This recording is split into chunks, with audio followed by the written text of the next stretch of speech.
Nurses and midwives. Omukisa guno guzze ku meeza yammwe.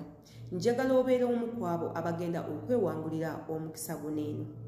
Mubadde nga mumbuuza mirimu ki gye musobola okukola ng'oggyeko okubeera housemaid mu nnyumba y'omuntu. Leero mbaleetedde emirimu. Yenze Sheila Adita olunaku olwaleero nzize kubaleetera mirimu gino egize era nga twetaaga ba nurses okuva mu ggwanga erya Uganda teekako n'eggwanga erya Kenya. Era nga wano twetaaga ba nurses nga muyina degree, nga muyina ne diploma, abalala nga muyina license mu bwa midwife. Nga nurse ayina degree aweebwa omusaala 4,000 eza riyal. 4,000 eza riyal ziri mu ssente mmeka?